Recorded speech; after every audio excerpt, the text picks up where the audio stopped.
Assalamualaikum warahmatullahi wabarakatuh. Alhamdulillah alladzi arsala rasulahu bil huda wa dinil haq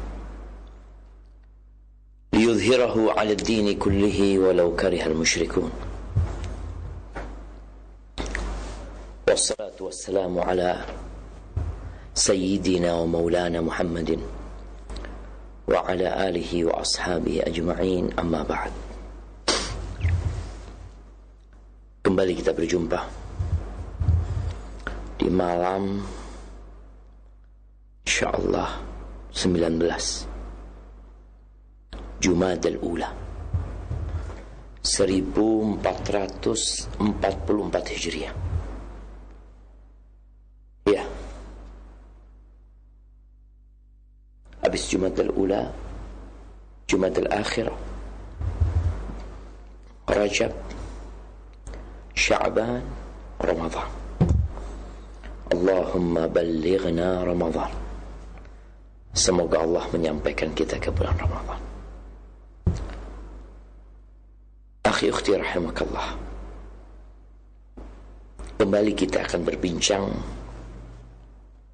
tentang hadis-hadis Nabi alaihi salatu wasallam yang berkaitan dengan adab. Adab itu sesuatu yang membuat kita jadi lebih indah. Hidup menjadi lebih cantik, lebih nyaman. Kita sampai ke bab nama. Kita udah bahas tuh nama-nama yang diperbolehkan, nama-nama yang dianjurkan, nama-nama yang dilarang. Di bab 323 kita sampai ke bab aflah, bab nama orang untung. Aflah itu artinya keberuntungan, ya. Untung nih, di Indonesia kan ada orang dikasih nama untung. Bagaimana sih pandangan syariat nama seperti ini? Sebagian kita tatkala memberikan nama kepada anak-anaknya, harapannya anak itu menjadi orang yang sukses, berbakti kepada kedua orang tuanya, bermanfaat buat agama, nusa dan bangsanya. Itu yang diinginkan orang tua.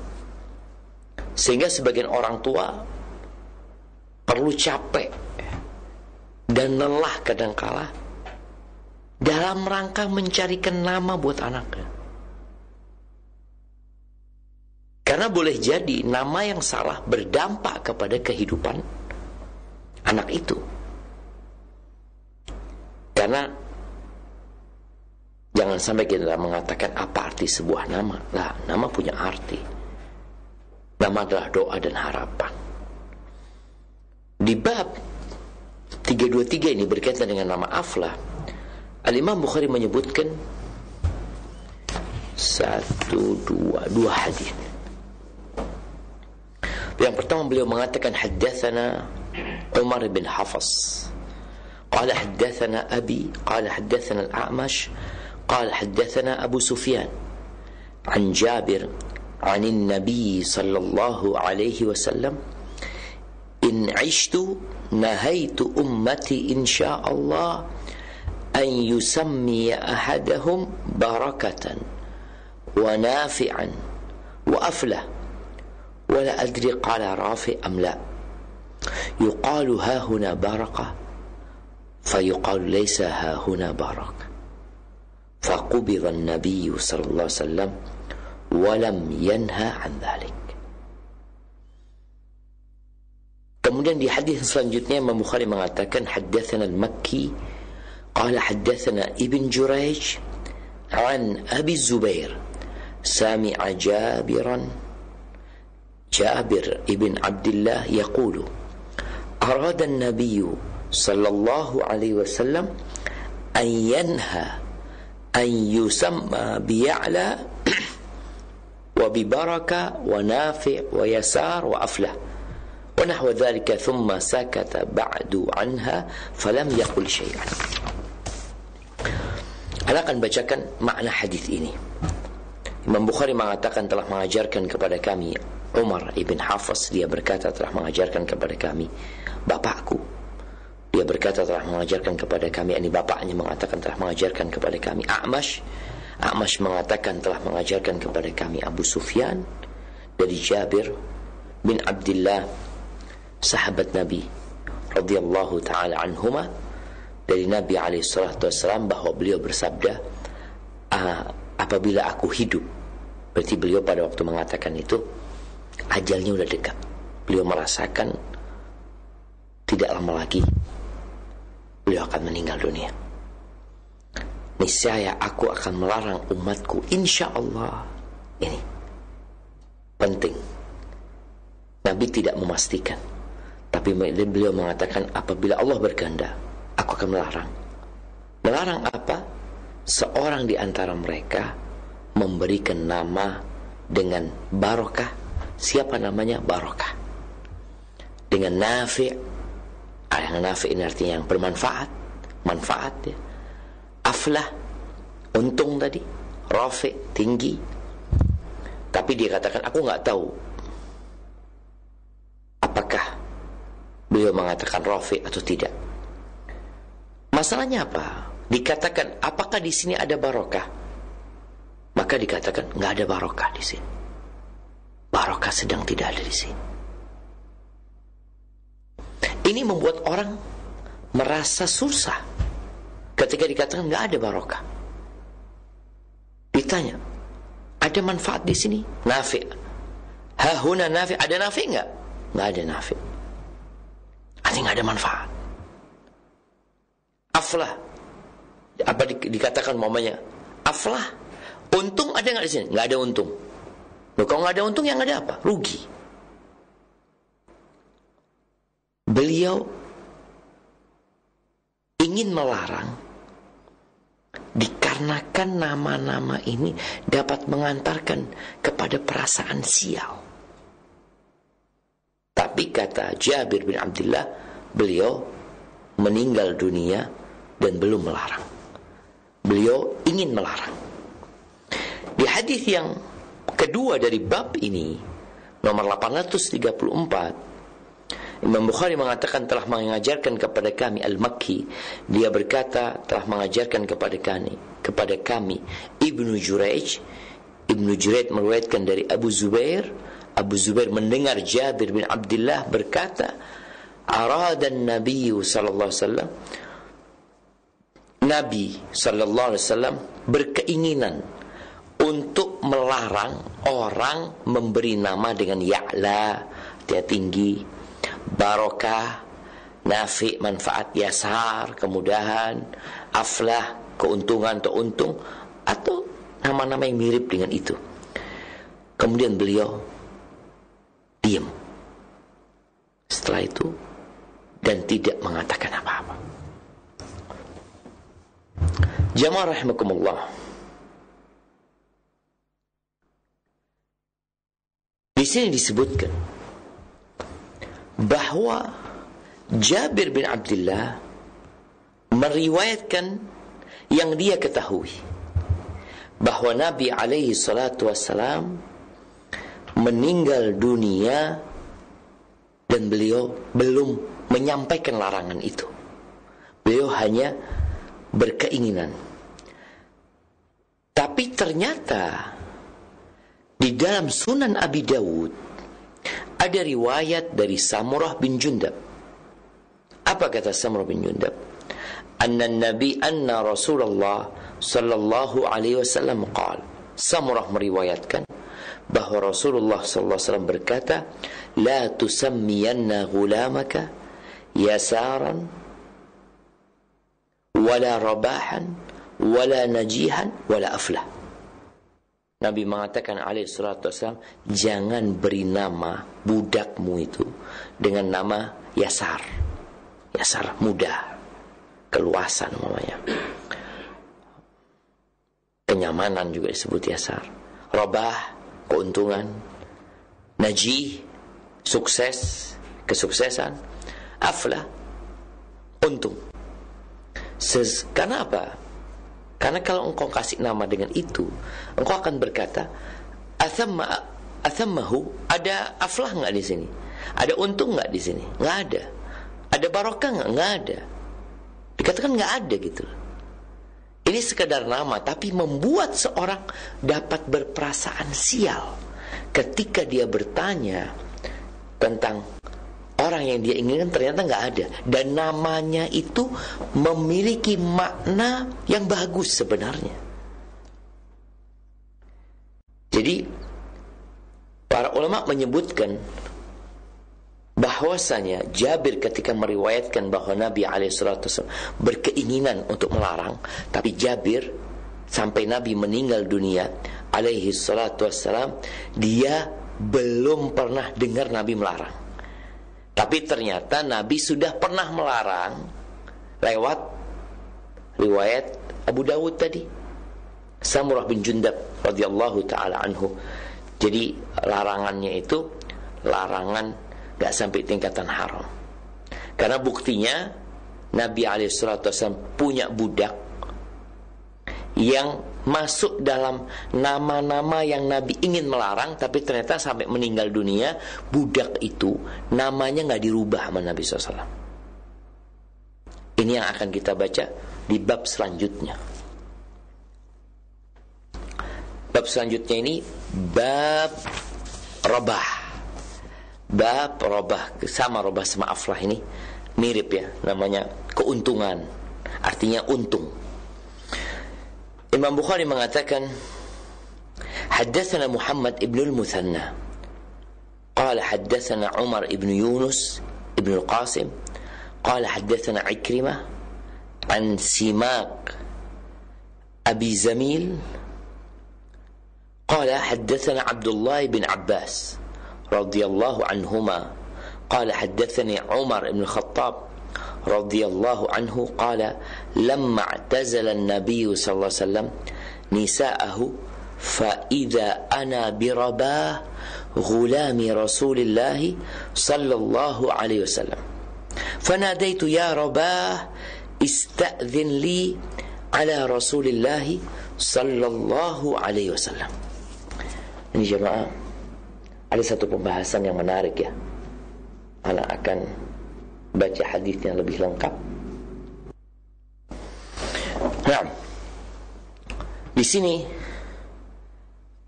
Al-Imam Bukhari mengatakan telah mengajarkan kepada kami Muhammad ibn Muthanna. Dia berkata telah mengajarkan kepada kami Umar ibn Yunus ibn Qasim. Dia berkata telah mengajarkan kepada kami Ikrimah dari Simak Abi Zamil. Dia berkata telah mengajarkan kepada kami Abdullah bin Abbas. Dia berkata telah mengajarkan kepada kami Umar bin Khattab radhiyallahu anhu. Dia berkata ketika Nabi alaihi salatu wassalam meninggalkan istri-istrinya. Jadi kejadian itu jamaah kira-kira pada tahun ke-9, antara ke-9 ke-10, Nabi SAW meninggalkan istri-istri semuanya. 9 istri beliau semuanya beliau tinggalkan.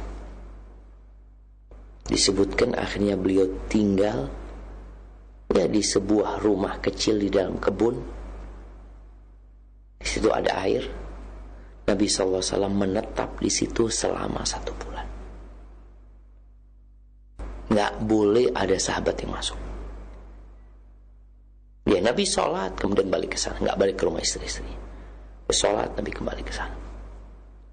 Yang jaga tempat itu Robah, budaknya Nabi SAW. Umar bin Khattab datang ke sana karena dia dapat berita bahwa Nabi SAW menceraikan istri-istrinya. Jadi berita ini heboh, isu ini heboh. Sampai ketika Umar lihat orang-orang pada ribut ya dengan informasi itu, Umar tanya ada apa, kata dia. Apakah datang Raja Ghassan? Karena memang ada berita ada informasi sebelumnya ada raja yang dekat dengan daerah Romawi sana, mereka ingin menyerang ke Madinah. Apakah datang tuh Raja Ghassan? Katanya enggak, katanya lebih parah lagi. Apa? Nabi SAW menceraikan istri-istri. Kenapa sampai para sahabat memahami hal itu? Karena tidak biasanya Nabi SAW meninggalkan istri-istrinya. Kok tahu-tahu beliau meninggalkan istrinya hari pertama, kedua, ketiga, keempat, kelima, keenam, ketujuh, kedelapan, kesembilan, ke-10, 11, 12, 13, 14, Masya Allah.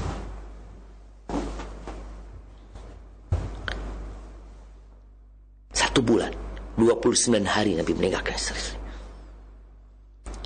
Di situ Umar datang ke tempatnya Hafsah. Jadi beliau nggak langsung ke Nabi SAW, karena beliau tahu ada sebab yang mendorong Nabi SAW melakukan itu. Maka datang ke rumahnya Hafsah. Apakah betul ada sebagian istri Nabi SAW yang tidak bertegur sapa dengan Nabi SAW sampai malam hari? Yang kalau diajak ngomong kadang-kadang dia bantah. Ada, kata dia. Jadi mereka mungkin punya kesalahan dengan Nabi SAW. Ada yang berpendapat di antara sebabnya, boleh jadi sebab ini semua jadi satu ya. Sebab yang kedua, mereka kadang-kadang ribut di antara mereka. Kecemburuan di antara istri-istri Nabi yang menyebabkan Nabi gak nyaman dengan mereka. Maka ini para wanita harus belajar. Ketika dia memiliki madu, dia punya kawan, saudara yang menjadi istri suaminya, maka dia harus berusaha untuk turut menjaga keharmonisan. Ini istri-istri Nabi gak menjaga, malah ribut di antara mereka. Ada riwayat bahwa Nabi SAW pernah nyuruh Aisyah untuk kasih hadiah daging ke Zainab bintu Jahsh, tapi sama Zainab ditolak. Suruh tambahin sama Nabi SAW, tambahin sama Aisyah, sama Zainab ditolak. Jadi ada keributan di sana. Ada lagi pendapat yang mengatakan mereka minta tambahan nafkah. Nabi SAW sebenarnya mencukupi mereka, tapi mereka minta tambahan nafkah yang menyebabkan Nabi SAW akhirnya memboikot mereka. Di sini Umar datang ke tempat itu. Disebutkan bahwasanya fanadaitu ya Rabah, ya Rabah, kata dia, istadin li ala Rasulullah SAW. Ini namanya Rabah, ini yang berkaitan dengan bab ini. Bahwasanya namanya untung dia ini, tapi Nabi tidak merubahnya. Dan ini waktunya sudah mendekat ke waktu kematian Nabi SAW. Beliau bertanya, mintakan izin aku kepada Nabi SAW. Rabah ngomong sama Nabi SAW, tapi Nabi diam, gak jawab apa-apa. Akhirnya dikasih sama Rabah, enggak, Nabi gak ngomong apa-apa katanya. Akhirnya Umar bin Khattab berangkat ke Masjid Nabawi. Udah gak dikasih izin, berangkat ke Masjid Nabawi Umar. Sampai sana Umar merasa, Allah, ini masalah harus diselesaikan.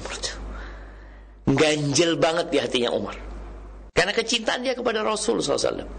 Akhirnya datang lagi Umar, menuju ke tempat Nabi SAW, tinggal di sana.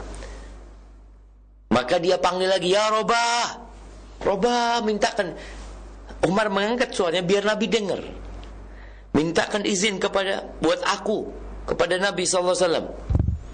Rabah datang, ya Rasulullah, Umar minta izin.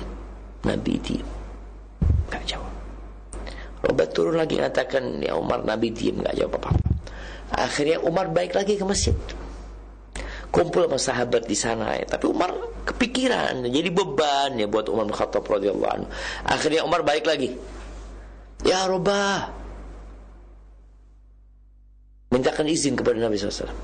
Rabah tanya, ya Rasulullah. Akhirnya dikasih izin sama Nabi SAW. Kasih izin, terjadi obrolan. Intinya Umar ingin konfirmasi, atalaqta azwajaka ya Rasulullah, apakah engkau menceraikan istri-istrimu? Kata Nabi SAW, lah, Allahu Akbar, alhamdulillah. Maksudnya Umar bersyukur ya, ternyata enggak. Berita itu enggak benar. Tadi isu jamaah kadangkala kalau sudah tersebar, ya perlu ada konfirmasi benar atau tidak. Boleh jadi tadi para sahabat mengatakan Nabi menceraikan istrinya karena Nabi SAW enggak pulang ke rumahnya udah 1 bulan. Setelah sebulan jamaah, Rasulullah SAW pulang ke rumahnya. Di situ turun firman Allah Subhanahu wa taala ya. Allah di surat Al-Ahzab ayat 28 29. Allah mengatakan, "Qul li ya ayyuhan nabiyyu qul li azwajika." Wahai Nabi, katakan kepada istri-istrimu. Jadi Nabi setelah 29 hari beliau datang ke rumahnya Aisyah. Yang pertama beliau datang ke rumahnya Aisyah, lalu beliau membacakan firman Allah ini, "Ya ayyuhan nabiyyu qul li azwajika in kuntunna turidna al-hayata ad-dunya wa zinataha fata'alayna umatti'kunna wa usarrihkunna sarahan jamila." Wahai Nabi, katakan kepada istri-istrimu, apabila ambisi kalian kehidupan dunia, wazinataha, kenyamanan dunia, kemewahan dunia, apa kata Nabi SAW? Fata'alaina, kemari kalian, umatti'kun, aku kasih harta yang menyenangkan buat kalian, mut'ah, satu hal yang menyenangkan, kasih pesangon. Kemudian aku akan ceraikan kalian dengan perceraian yang baik. Kenapa? Ya kalau sudah visi dan misi salah satu pasangan hidup ini adalah mencari kenikmatan dunia dan tidak berpikir untuk akhirat, ya pisah. Wa in kuntunna turidna Allaha wa rasulahu wad daral akhirah fa inna Allaha a'adda lil muhsinati minkunna ajran 'azima. Tapi apabila ambisi kalian adalah kehidupan akhirat, ambisi kalian adalah Allah, Rasulnya, yakni mencari keridhaan Allah, mencari keridhaan Rasulnya, ingin hidup berbahagia di akhirat, maka sesungguhnya Allah menyediakan buat orang-orang yang berbuat baik di antara kalian pahala yang besar. Kasih pilihan dari Aisyah, kemudian yang lainnya, dan ternyata semuanya memilih Nabi SAW, memilih kehidupan akhirat. Jadi setelah itu istri Nabi jadi nggak lagi seperti yang dahulu. Ahibati fillah, penting ya orang itu satu frekuensi bersama pasangan hidupnya. Kalau yang satu cari dunia, yang satu cari akhirat, itu ibarat timur dan barat. Loh Ustaz, kita kan hidup di dunia, kita kan butuh biaya, kita butuh sandang, pangan, papan, kita butuh, iya. Kalau bicara mencari dunia silahkan, tapi ambisinya adalah akhirat. Sahabat-sahabat Nabi banyak yang kaya raya, mereka punya harta berlimpah. Utsman bin Affan, Abdurrahman bin Auf, Zubair bin Awam, mereka punya istri 4 rata-rata di antara mereka. Gak apa-apa, tapi ambisinya adalah akhirat. Yang dicari adalah keridhaan Allah Subhanahu wa ta'ala.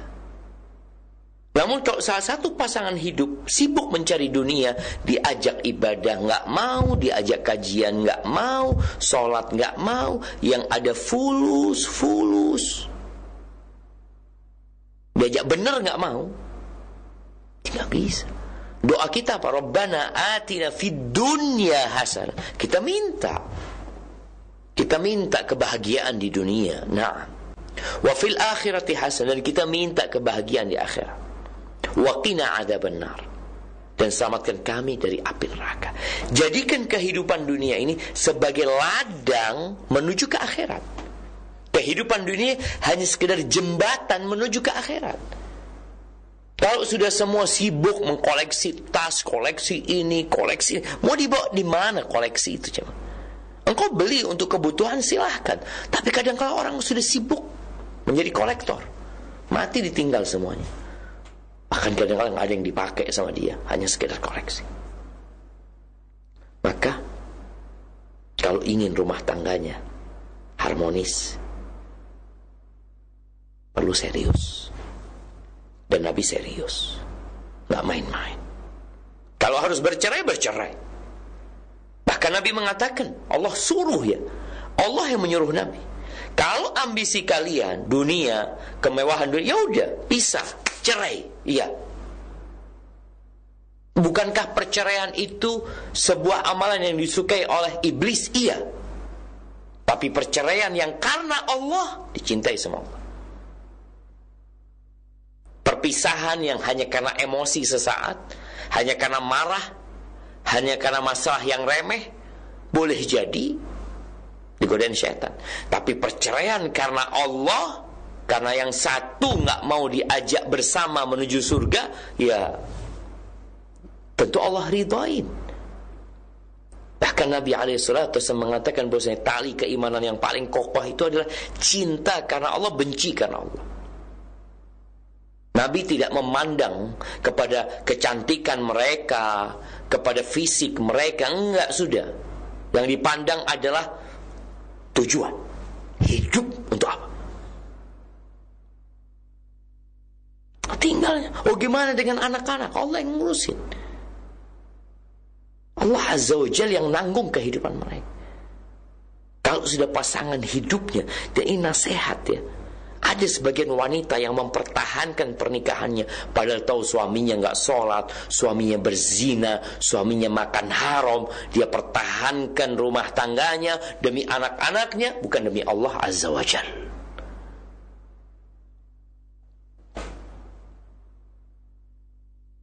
Seharusnya kau berpikir berpisah karena Allah. Ada yang mempertahankan rumah tangganya 20 tahun, 30 tahun. Padahal suaminya jalannya menuju ke neraka.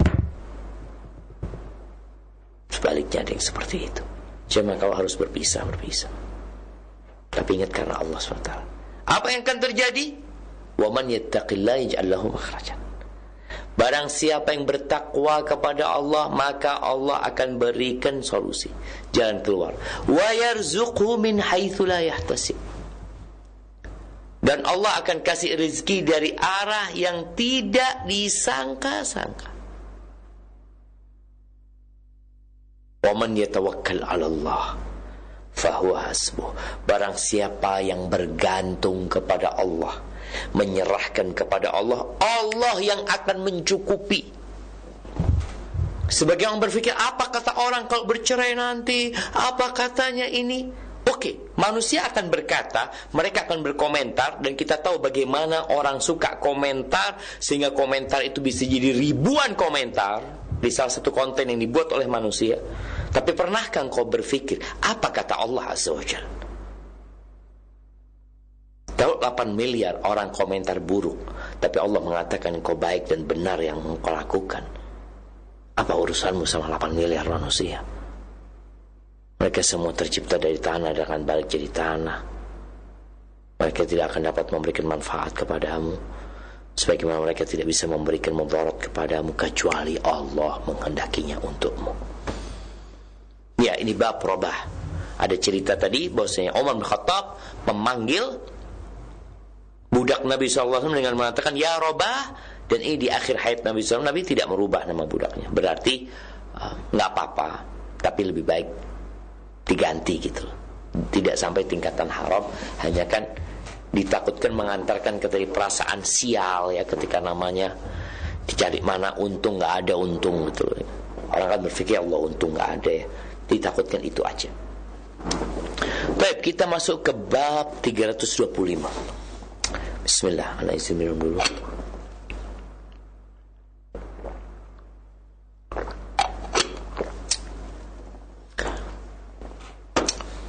Bab Asma'il Anbiya.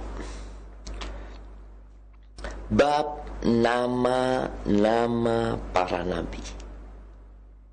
Jadi bagaimana kalau mau kasih nama itu namanya nabi.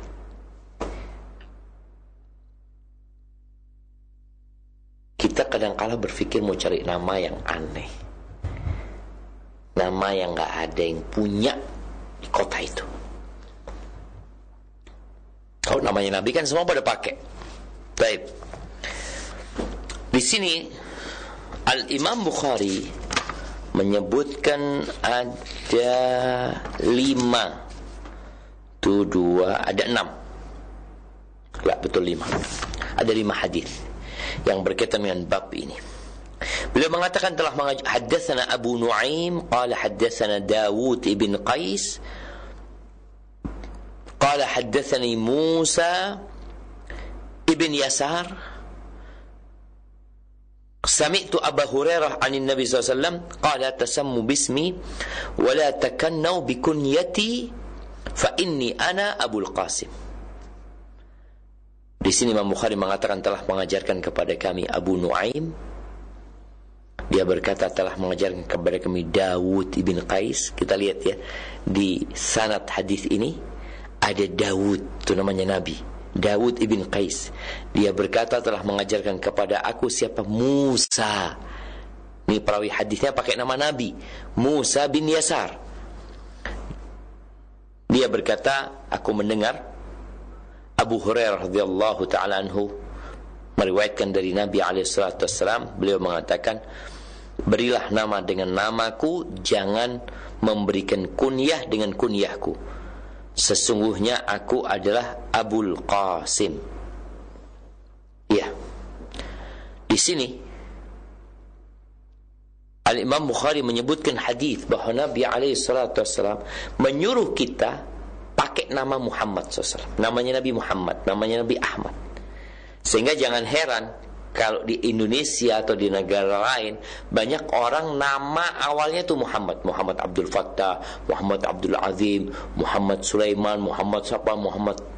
Jadi mereka beri nama Muhammad, terus pakai nama yang kedua dengan nama tambahan. Padahal kalau kita lihat nama Nabi kita alaihi salatu wasallam hanya Muhammad. Cukup kasih nama Muhammad. Muhammad Syafiq, nama Syafiq, nama bapaknya. Tapi kan kadang ada orang namanya Muhammad Syafiq. Namanya dia Muhammad dan Syafiq. Tapi nggak apa-apa. Tapi kalau mau pakai nama Nabi ya satu Muhammad. Karena kalau namanya 2 biasanya nama Muhammadnya itu nggak digunakan. Tertulis tapi nggak digunakan untuk memanggil. Jangan berkunyah dengan kunyahku. Kunyah itu adalah nama panggilan sebenarnya, yang dimulai dengan Abu Fulan, Ummu Fulan, seperti itu. Jadi itu yang disebut dengan kunyah. Abu Fulan, Ummu Fulan. Boleh pakai nama Nabi SAW? Boleh, tapi nggak boleh pakai kunyah dengan kunyahnya Nabi SAW. Abul Qasim nggak boleh. Baik. Di hadis yang selanjutnya Imam Bukhari mengatakan haddatsana Adam. Qala haddatsana Syu'bah an Humayd at-Tawil an Anas ibn Malik qala kana an-nabiy sallallahu alaihi wasallam fi as-suq. فقال رجل يا أبا القاسم فالتفت إليه النبي صلى الله عليه وسلم فقال يا رسول الله إنما دعوت هذا. فقال النبي صلى الله عليه وسلم تسموا باسمي ولا تكنوا بكنيتي. Di sini Imam Bukhari mengatakan telah mengajarkan kepada kami Adam. Nih gurunya Imam Bukhari namanya nama Nabi Adam. Adam itu artinya katanya tanah ya. Karena Nabi Adam tercipta dari tanah, disebut Adam. Dia berkata telah mengajarkan kepada kami Syu'bah dari Humayd at-Tawil dari Anas bin Malik radhiyallahu taala anhu. Dia berkata, kana Nabi suatu hari Nabi SAW berada di pasar. Di pasar. Supaya kita tahu, nggak apa-apa ke pasar. Dan ini menunjukkan tawaduknya Nabi SAW. Entah beliau ke pasar belanja mungkin, atau ke pasar sedang mengadakan sidak, karena beliau pernah ke pasar seperti itu. Tapi beliau berangkat ke pasar, nggak apa-apa. Kalau sekarang orang berangkat ke mall ya, mungkin kalau bicara mall kan sesuatu yang mewah. Tapi coba ke pasar-pasar yang model tradisional, yang kalau bisa dibayangin pasar di masa Nabi SAW kayak apa gitu pasarnya waktu itu. Biasanya pasar mereka jadi satu, ada pasar hewan, pasar ini. Nabi berangkat ke pasar SAW, dan itu bukan satu hal yang hina, bahkan itu menunjukkan kehormatan. Bagaimana tawaduknya Nabi SAW. Beliau mengatakan, wa ma tawadha'a ahadun lillahi illa rafa'ah. Tidaklah seorang tawaduk untuk Allah, melainkan Allah akan mengangkatnya. Nabi cuma melarang kita kalau sering-sering di pasar, jangan menjadi orang yang pertama ke pasar, yang terakhir pulang. Enggak lah. Ya ini yang terjadi sekarang. Kadang-kadang orang itu jalan-jalan ya ke mall, mau ngapain? Mau beli. Kalau ada kebutuhan silahkan berangkat ke pasar. Tapi kalau sekedar lihat-lihat, bahkan bahasanya orang-orang mereka ke pasar cuci mata, udah niat berbuat dosa. Dan kita itu disuruh melihat kepada yang di bawah kita, bukan melihat kepada yang di atas kita. Kalau kita udah punya jam, kita udah punya baju, lalu kita datang ke pasar, punya tas, ngelihat tas harganya ratusan juta, ngelihat ini, ngelihat itu, engkau jadi tergoda. Akhirnya membeli sesuatu yang mungkin engkau tidak membutuhkan. Nantinya seperti itu. Dan kemudian yang ke pasar, jangan lupa baca doa masuk pasar. Ahibati fillah, di sini Nabi SAW sedang di pasar pada waktu itu. Tahu-tahu ada seorang yang memanggil, ya Abul Qasim. Kunyahnya Nabi itu Abul Qasim. Nabi, boleh jadi nama kunyah itu bukan karena beliau hanya punya anak Qasim, tapi berkaitan dengan kandungan makna Abul Qasim. Karena beliau yang membagi, Allah yang memberi, beliau yang membagi. Berkaitan membagi harta rampasan perang, beliau yang bagi, warisan beliau yang bagiin, ya, seperti itu, sesuai dengan aturan yang Allah telah tetapkan. Ketika ada orang yang memanggil Abul Qasim, otomatis Nabi SAW noleh. Ini menunjukkan jamaah, orang itu cukup dipanggil dengan kunyahnya. Kunyah ini panggilan penghormatan. Jadi ana umpamanya, ketika ada orang yang manggil anak, ya Aba Jabir, itu panggilan penghormatan. Dipanggil ya Abu Jabir. Enggak perlu ya Ustadz Abu Jabir. Enggak. Sudah ya Abu Jabir. Sebagaimana di sini dilihat, sahabat memanggil Nabi SAW Abul Qasim, ya Abul Qasim. Itu panggilan penghormatan. Ternyata ketika Nabi noleh kepada orang ini minta maaf sama Nabi SAW, mengatakan, ya Rasulullah, aku manggil fulan, manggil yang ini. Ini juga kunyahnya Abul Qasim gitu loh. Subhanallah, bagaimana bahasa sahabat ini. Dia tidak mengatakan aku tidak memanggilmu, tapi dia mengatakan aku memanggil ini. Lalu Nabi SAW mengatakan, tasammu bismi, kalian berikan nama dengan namaku, gak apa-apa. Anjuran ini dari Rasulullah SAW. Tapi jangan berkunyah dengan kunyahku. Jangan berkunyah dengan kunyah. Ini adab. Baik. Kemudian di hadis yang selanjutnya, Imam Bukhari mengatakan, haddatsana Abu Nu'aim. Dia berkata, haddatsana Yahya ibn Abi al-Haytham al-Qattan. Qala haddatsani Yusuf bin Abdullah. Nah, Ibn Salam, Yusuf bin Abdullah bin Salam ini dari keturunan Yahudi. Yusuf bin Abdullah bin Salam. qala sammani Nabi sallallahu alaihi wasallam Yusuf wa aq'adani ala hijrihi wa masaha ala ra'si. Baik. Di sini disebutkan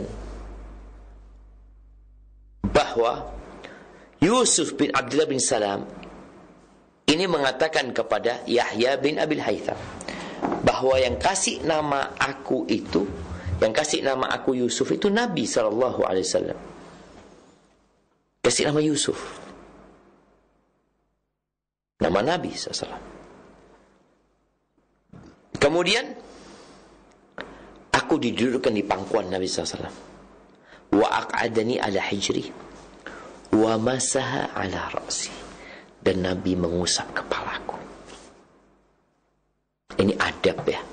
Adab orang yang dituakan, adab tokoh di masyarakat, yang kadang-kala orang itu datang minta nama, gendong anaknya nggak apa-apa, dudukkan di pangkuannya, diusap kepalanya, sebagaimana Nabi alaihissalatu wasallam melakukan hal itu, kasih nama. Kadang-kala mereka minta nama. Anak seringkali ada orang datang, Ustaz kasih nama Ustaz ya, anaknya kasih nama, kasih nama yang baik. Kadang-kala kita mikir ke nama apa ya, udah ketika kita nggak kepikiran nama apa, kasih namanya para nabi. Ada banyak. Sebenarnya nabi dan rasul itu jumlahnya 124.000 nabi. Adapun rasul disebutkan 311 rasulnya. Ada banyak nabi yang disebutkan namanya, kita beriman dengannya, kita kasih nama anak kita. Ada orang minta nama, kita kasih nama nabi. Ini menjadi sebuah kebanggaan ya buat Yusuf bin Abdullah bin Salam. Bapaknya Abdullah bin Salam ini orang Yahudi yang masuk Islam ya. Yang bagaimana ketika dia masuk Islam, Nabi SAW mengatakan, ya Rasulullah, sembunyikan keislamanku.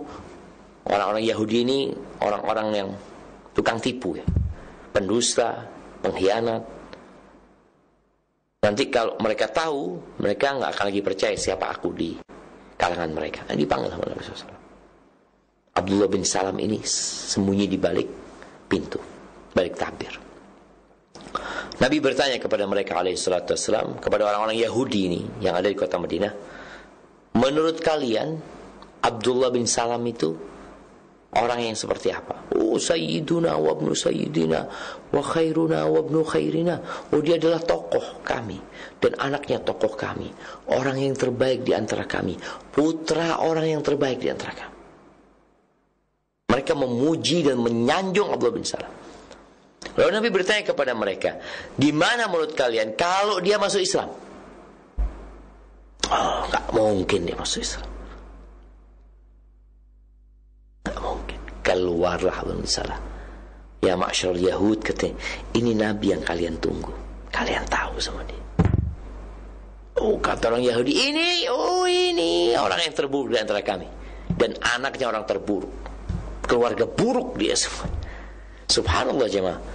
Nggak malu ya mereka merubah omongan mereka. Orang berubah omongannya mungkin 2-3 hari boleh jadi, tapi ini dalam satu majelis yang sama mereka merubah pendapat mereka. Taib, ala kulli hal, kalau dimintain nama, kasih nama para nabi atau para sahabat. Dudukkan di pangkuannya, digendong ya, kemudian diusap kepala. Taib, di sini hadis yang selanjutnya 839. Qala Imam Bukhari haddatsana Abu Walid qala haddatsana Syu'bah an Sulaiman wa Mansur wa fulan.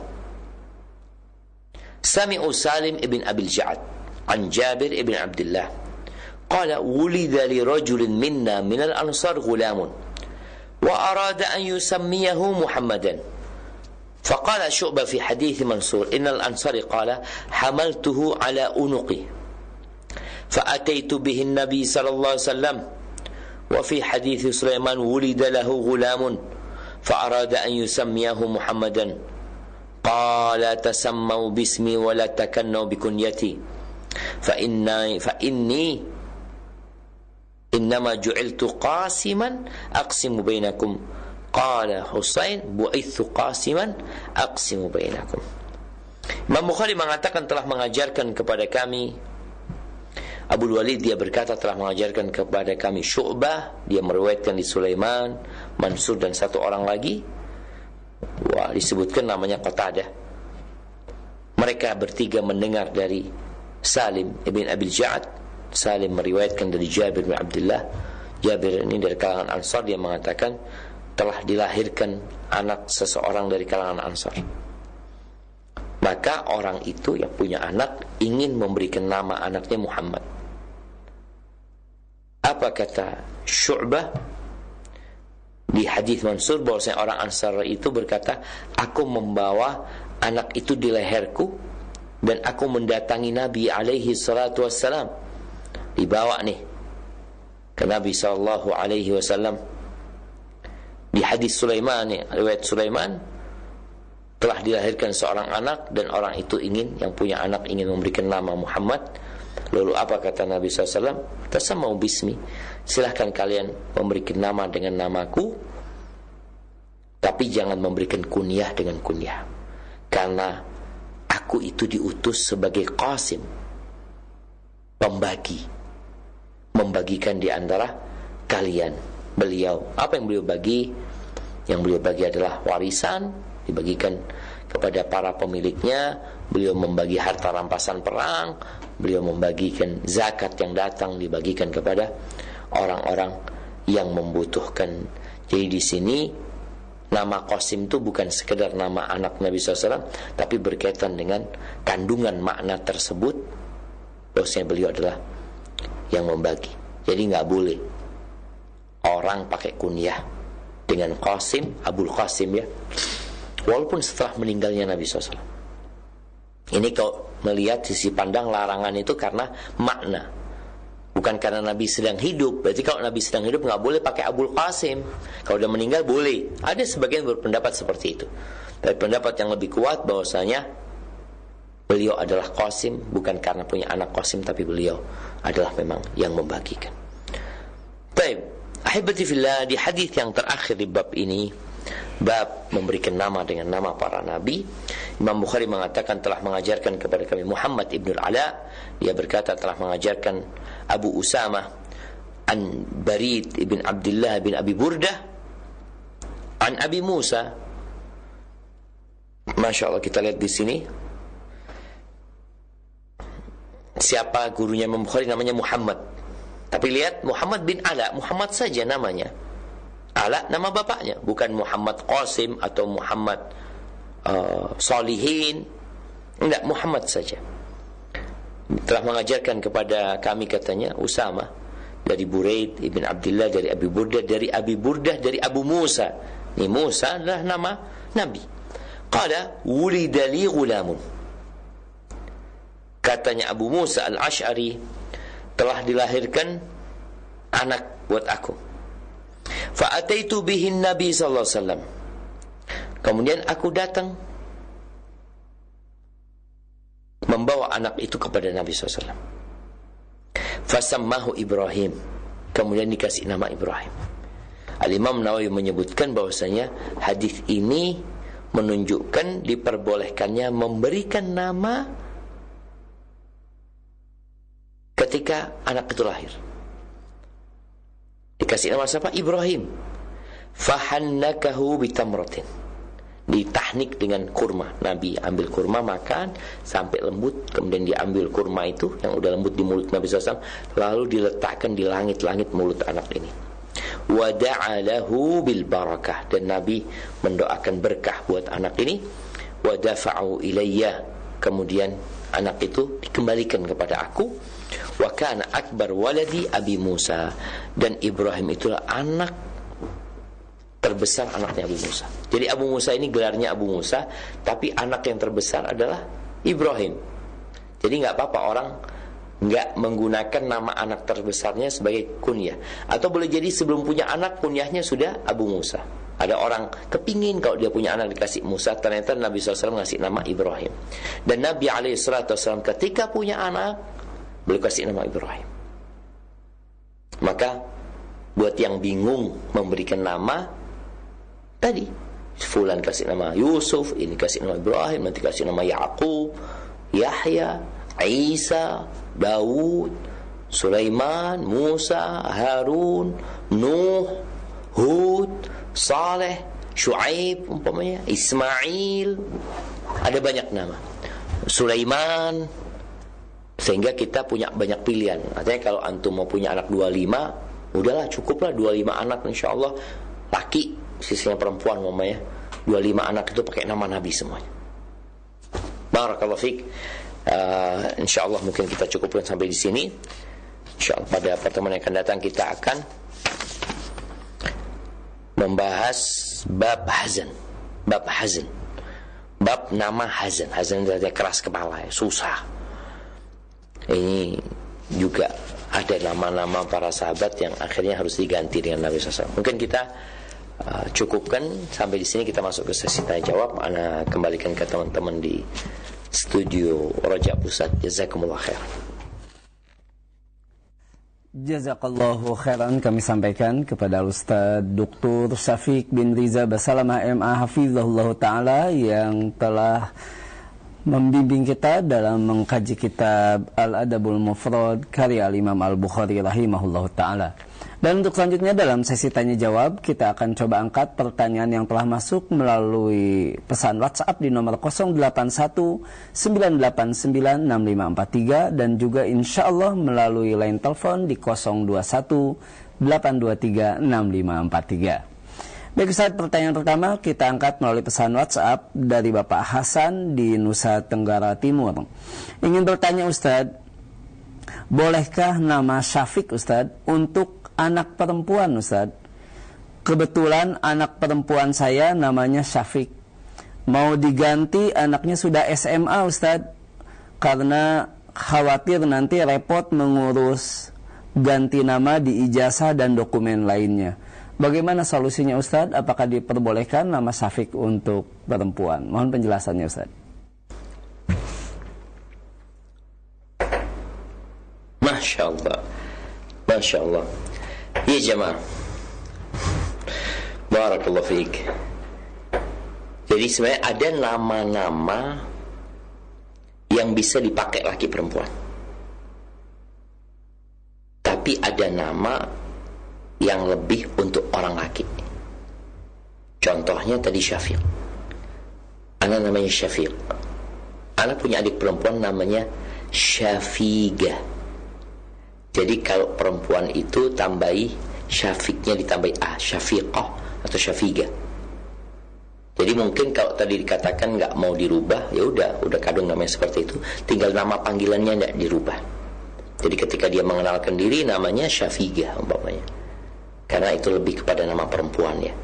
Insyaallah ya kalau sudah tadi udah SMA, udah gede, tinggal mungkin nama panggilannya yang dirubah. Barakallahu fiik. Seperti itu. Baik, jazakallahu khairan Ustaz atas bimbingannya. Dan masih pertanyaan melalui pesan WhatsApp Ustaz. Satu pertanyaan dari hamba Allah, tidak disebutkan di mana. Mohon nasihatnya Ustaz. Saya sudah tidak sanggup dalam menjalani kehidupan Ustaz, karena sudah 11 keluarga saya yang meninggalkan saya dalam waktu 4 tahun berturut-turut, bahkan membuat saya lemah dan lelah, termasuk dalam beribadah juga seperti mengalami gangguan Ustaz, mental yang saya alami, gangguan mental, pikiran dalam beribadah tidak bisa khusyuk. Mohon nasihatnya Ustaz dengan kondisi seperti ini. Allahu Akbar jemaah. Ya.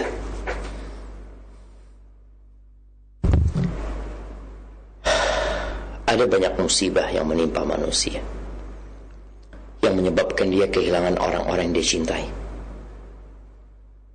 Kejadian di Cianjur kemarin, ada yang kehilangan semua anggota keluarga. Kejadian sebelumnya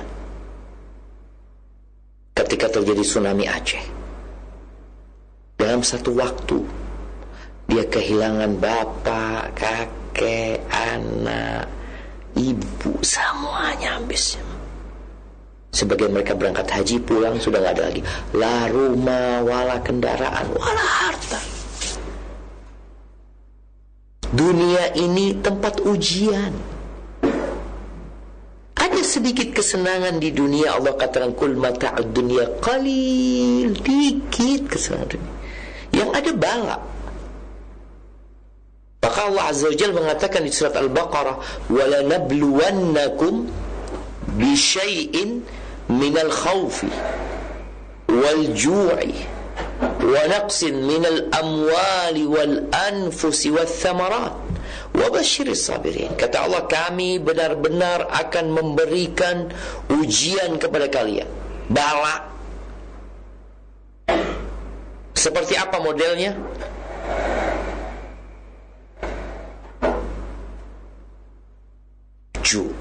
Khauf yang pertama, ketakutan, kecemasan, kekhawatiran. Takut dengan penyakit, takut di PHK, takut bangkrut, takut. Kalau istri mungkin takut diceraikan sama suaminya, takut suaminya kawin lagi mungkin. Seorang suami juga khawatir, mungkin takut ditinggal mati sama istrinya. Ada kekhawatiran, kelaparan.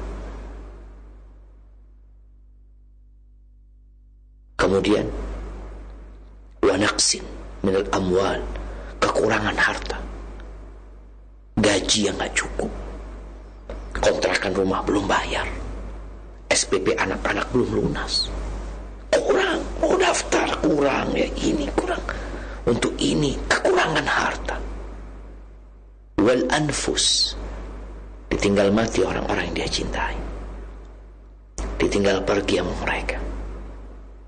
Wathamarat, kekurangan buah-buahan. Itu ujian yang Allah akan berikan. Jadi gak ada orang keluar dari ruang ujian sampai mati. Yang ada berpindah dari satu ruangan ke ruangan yang lainnya. Dari ujian harta ke ujian kesehatan umpamanya. Dari kesehatan ke ujian tadi ditinggal mati orang-orang yang dicintai. Wa basyiris sabirin, dan berikan kabar gembira kepada orang-orang yang bersabar. Sabar. Bukan hanya engkau yang susah, semua orang diuji. Ada satu orang dari Perancis kalau nggak salah. Dia hidup di daerah Afrika, di perkampungan umat Islam yang nomaden ya mereka. 7 tahun kalau nggak salah dia hidup di sana. Dia hidup di sana 7 tahun. Dia kemudian pulang. Dia nggak masuk Islam. Dia pulang, lalu dia mengatakan yang namanya kedamaian dan ketentraman itu adanya di sana, di padang pasir sana. Kalau orang-orang di Perancis atau anda lupa dari mana, Eropa pokoknya dia itu tahu, insya Allah nggak ada mereka minum obat penenang, minum ini nggak ada. Kenapa? Dia nyebutkan rahasianya. Orang-orang di sana itu percaya dengan Tuhan dan percaya dengan takdir, bahwa semua itu sudah ditetapkan sama Allah SWT. Pernah kejadian kata dia, dalam satu perjalanan mereka naik mobil sama kaum muslimin ini, tahu-tahu kempes ya bannya dan nggak ada ban serep. Mereka bilang apa ini ramai. Udah kata umat Islam, udah takdirnya kayak gini. Bismillah, sudah kita jalan kaki. Kata ya Allah, tenangnya mereka, nggak menyalahkan. Pernah lagi jalan bensinnya habis, marah-marah nih orang ini. Dia kata ya udahlah, ya udah gimana lagi, sudah habis bensinnya. Innalillahi wa inna ilaihi rajiun. Dan kadang-kala di padang pasir itu ada badai. Ketika badai datang, mereka mau nggak mau harus menyelamatkan diri dengan menutup tenda mereka atau gimana. Badai itu datang jemaah. Ketika badai datang itu tenda-tenda terlepas ya dari tempatnya, kambing-kambing karena dibawa terbang ya.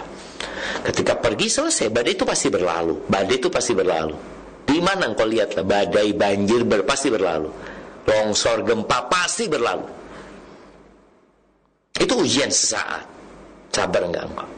Ketika udah badai berlalu, Syekh pemimpin kabilah itu mengatakan, ayo semuanya, kata dia, kita berbenah lagi. Coba lihat mana kambing yang masih bisa diselamatkan, disembelih. Kalau sudah memang dia sakit, disembelih sudah. Bismillah. Dia mengatakan, kita ini diciptakan untuk kehilangan segala sesuatu. Jadi kalau ada yang kehilangan mobilnya, kehilangan motornya, kehilangan kambingnya, kehilangan istrinya, kehilangan anaknya, kita itu diciptakan, kata dia, untuk kehilangan segala sesuatu. Sahih, jemaah.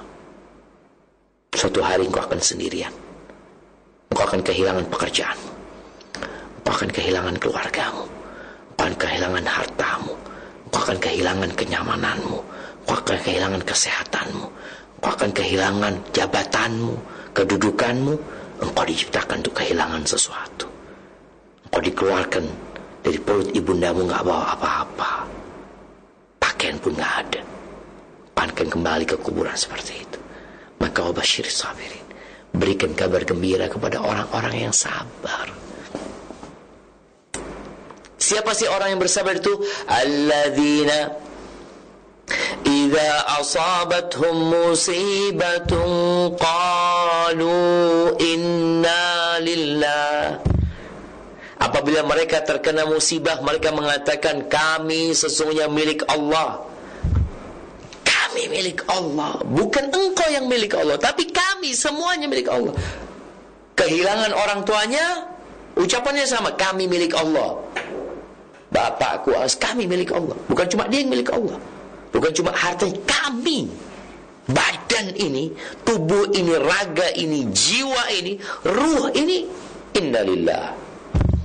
Terus wa inna ilaihi raji'un, dan sungguh kami akan kembali kepada Allah Azza wa Jalla. Kalau tadi yang kehilangan 11 anggota keluarganya, mereka telah pergi dan engkau akan nyusul mereka. Kita sekedar menunggu dalam antrian. Kita berada di antrian. Dan antrian ini bukan memanjang. Antriannya tak tahu kapan akan datang. Kalau engkau seperti itu, menerima takdir Allah, yakin kita milik Allah, semuanya milik Allah. Apa kata Allah? Ulaika alaihim salawatum min rabbihim wa rahmah wa ulaika humul muhtadun. Tuh orang-orang yang sabar, yang yakin semuanya dari Allah, semua menurut ketetapan Allah, semuanya milik Allah. Mereka adalah orang-orang yang akan mendapatkan salawat dari Allah. Allah salawat buat orang itu. Dikasih kedamaian, dikasih ketenangan, dikasih rahmat, kasih sayang. Dan mereka dikasih hidayah. Mereka tuh orang-orang yang dapat hidayah. Maka di ayat lain Allah mengatakan, waman yu'min billahi yahdi qalbah. Barang siapa beriman kepada Allah, ketika kena musibah, dikasih hidayah, tenang hatinya. Semua gimana sudah? Aku sedang menunggu. Maka nggak ada stres, nggak berguna stres. Kalau dari sampai sakit mentalnya, obatin dengan iman. Kita milik Allah. Bentar lagi kau akan menyusul mereka. Bagaimana engkau menyusul mereka dalam kondisi engkau husnul khatimah? Doakan mereka yang telah pergi. Lihat kepada yang di bawahmu. Silakan kau berangkat ke rumah orang yang lebih susah hidupnya dari engkau. Banyak. Sehingga engkau akan tahu bahwa engkau masih banyak dikasih nikmat sama Allah. Tapi kadang-kadang kita kurang bersyukur kepada Allah. Hadza wallahu a'lam bissawab. Nah. Jazakallahu khairan Ustaz atas nasihat dan penjelasannya. Dan untuk berikutnya kita coba angkat penanya melalui line telepon di 021 823 6543. Kami persilahkan. Saya Yunaldi dari Lubuk Basung, Kabupaten Agam. Baik. Silakan ya. Bapak, mohon dikecilkan terlebih dahulu televisinya Bapak. Bapak. Saya yang mau tanyakan, apabila kita berjualan, artinya tidak terjual hari itu beberapa hari, boleh kita baca innalillahi wa inna ilaihi raji'un, alhamdulillah kulli hal. Ya, baik. Kedua, apakah itu musik-musikan dan nyanyian itu haram atau makruh? Kalau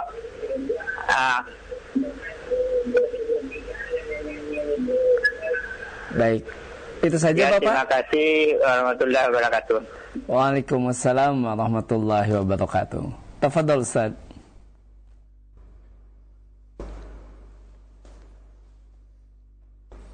Masya Allah, barakallahu fiik. Ya jemaah, tadi bagaimana orang menyikapi ketika dia punya usaha gak sukses, buka toko jualan, alhamdulillah,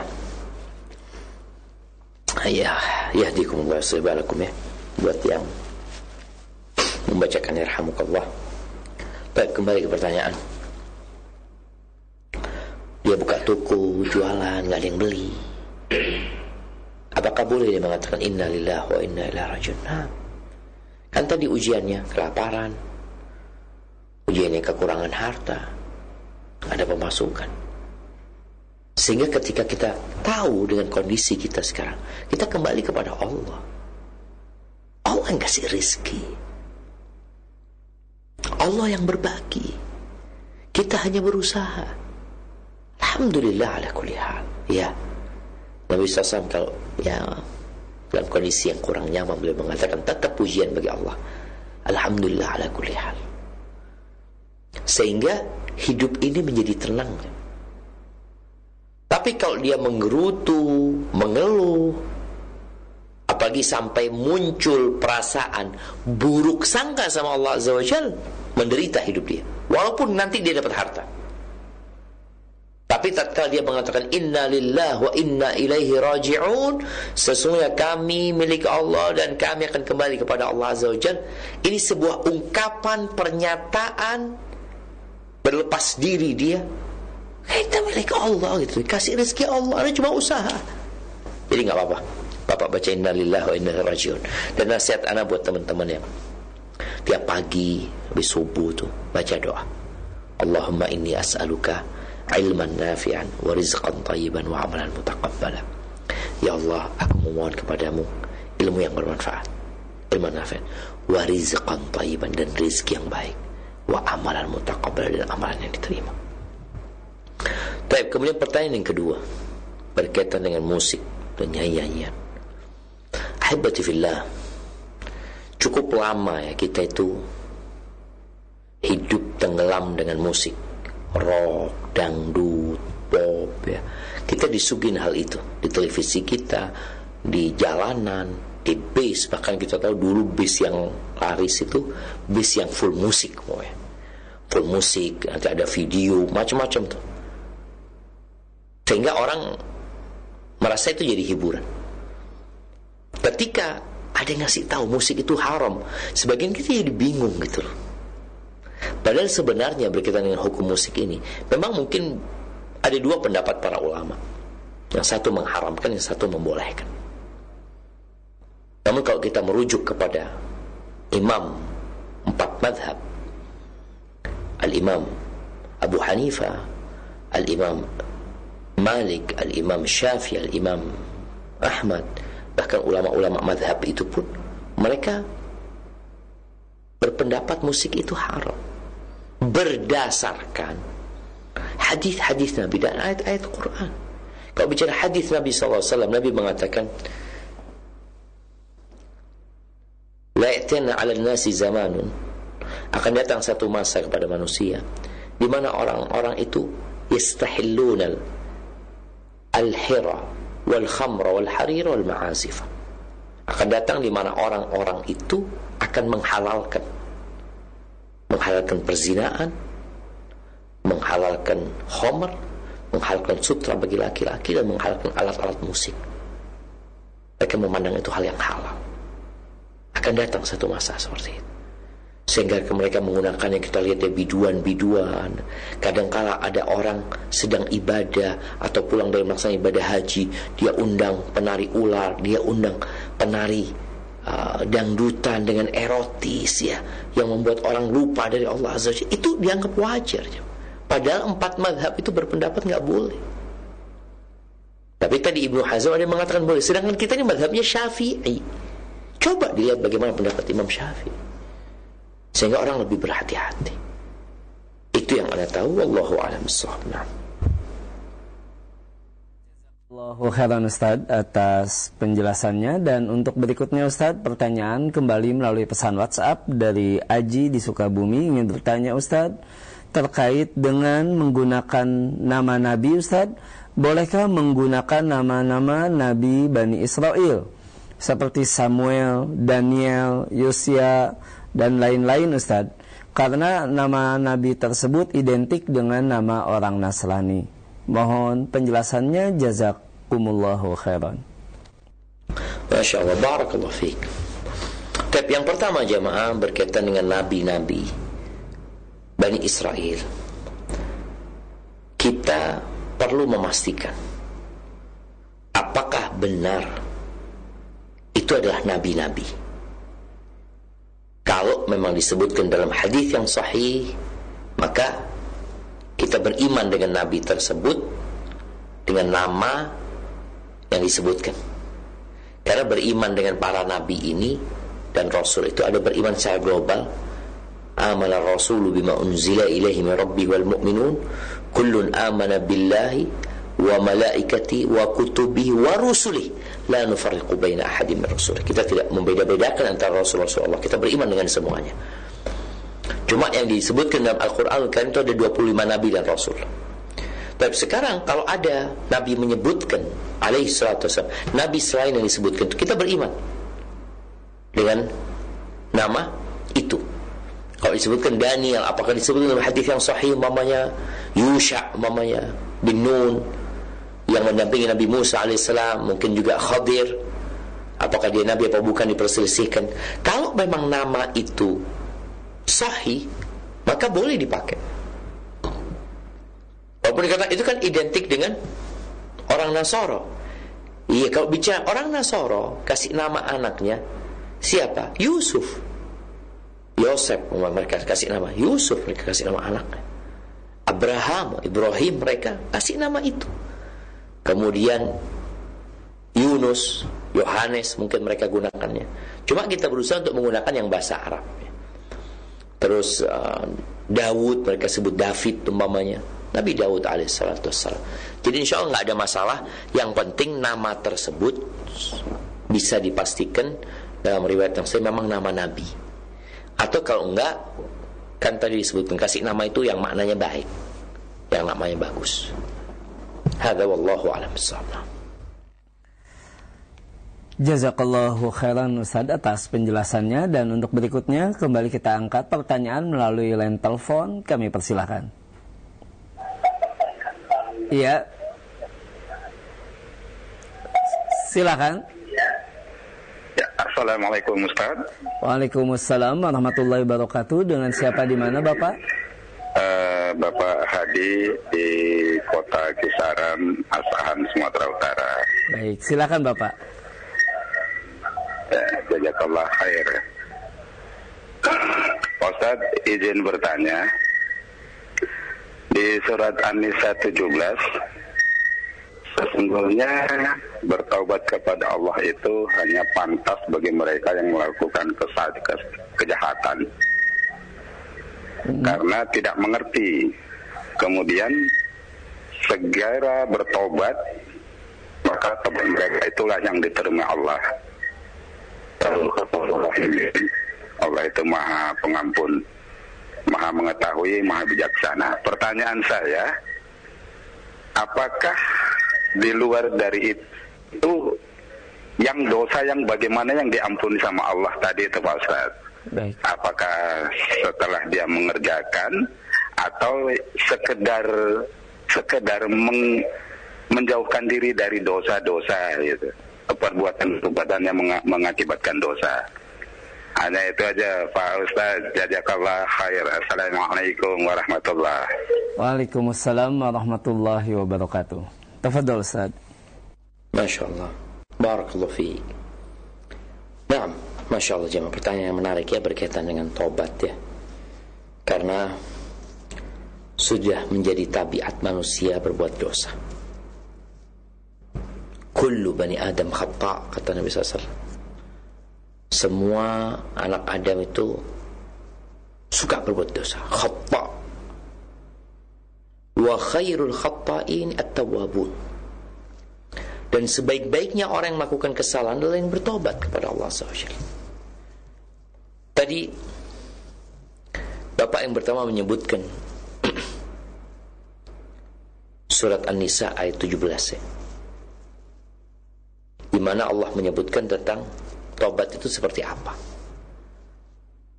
Karena nggak semua tobat diterima kecuali apabila terpenuhi syarat dan ketentuannya. Ada 4 syarat tobat: menyesali, meninggalkan perbuatan dosa itu, dan bertekad untuk tidak mengulangi. Kalau berkaitan dengan manusia, maka kita perlu minta maaf, minta dihalalkan sama mereka. Di ayat ini Allah menyebutkan taubat yang diterima itu adalah untuk orang-orang yang berbuat dosa, berbuat maksiat bijahalah, dalam kondisi mereka tidak mengerti. Bukan tidak mengerti hukumnya, tapi mereka dalam kondisi tidak mengerti dengan akibat dari dosa yang dia lakukan. Dia tidak membayangkan murka Allah kepada dia. Maka dikatakan semua orang yang berbuat dosa itu, walaupun dia tahu hukumnya haram, dia sedang melakukan dosa tuh.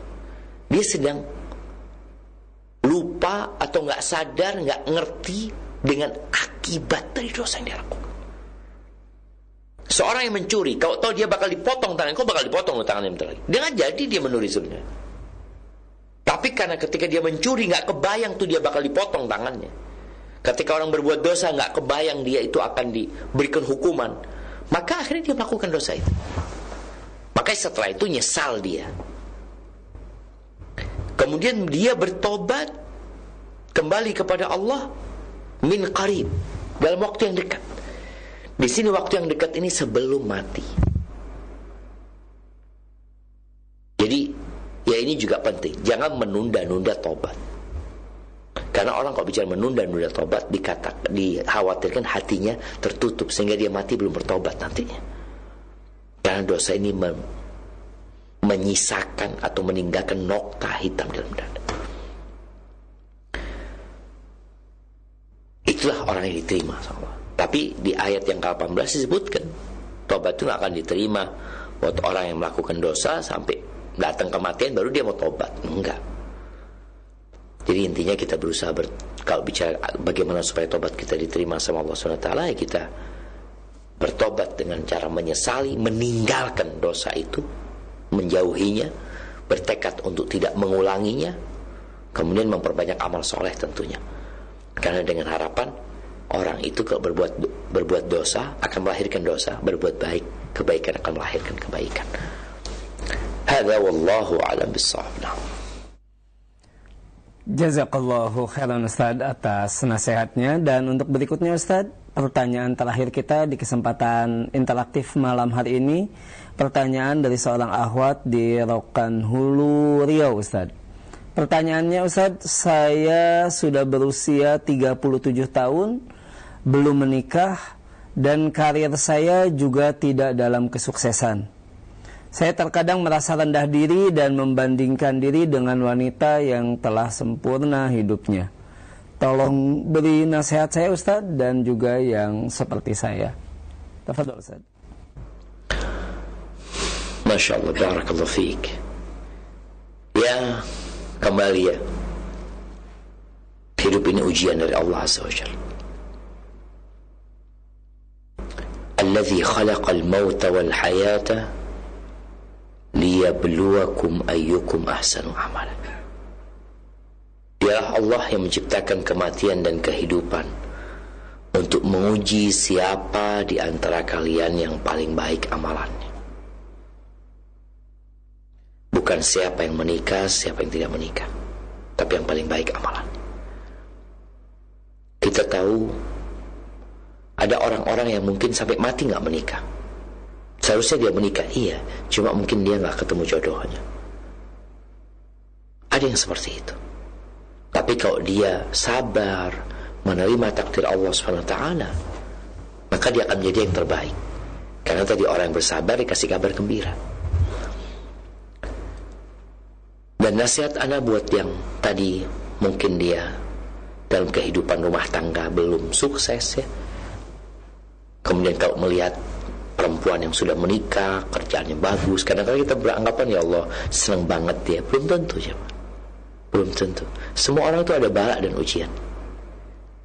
Berapa banyak wanita yang sukses secara karir, menikah, tapi hidupnya seperti dalam neraka. Nah, karena banyak mendengarkan curhatan, maka hendaklah engkau berbaik sangka sama Allah SWT. Jodohmu kalau memang ada akan datang. Bicara rezeki juga sudah ditetapkan. Tinggal bagaimana engkau berusaha sesuai dengan yang ditentukan oleh Allah SWT. Berbanyak istighfar, karena dengan istighfar itu semua Allah mudahkan insyaAllah. Berbaik sangka sama Allah, datang ke majelis ilmu ya, melihat kepada yang di bawah, jangan melihat kepada yang di atas. Tadi ketika engkau melihat kepada yang di atas, engkau jadi hidupnya menderita. Tapi kalau engkau melihat kepada yang di bawahmu, kepada yang lebih susah dari engkau, kepada yang lebih berantakan daripada dirimu, maka insyaAllah engkau akan hidup berbahagia dan senantiasa bersyukur kepada Allah SWT. Barakallahu fiik. Itu mungkin yang dapat anda sampaikan. Kurang lebihnya mohon maaf. Sampai berjumpa kembali. Anda kembalikan ke teman-teman di Raja Pusat. Assalamualaikum warahmatullahi wabarakatuh.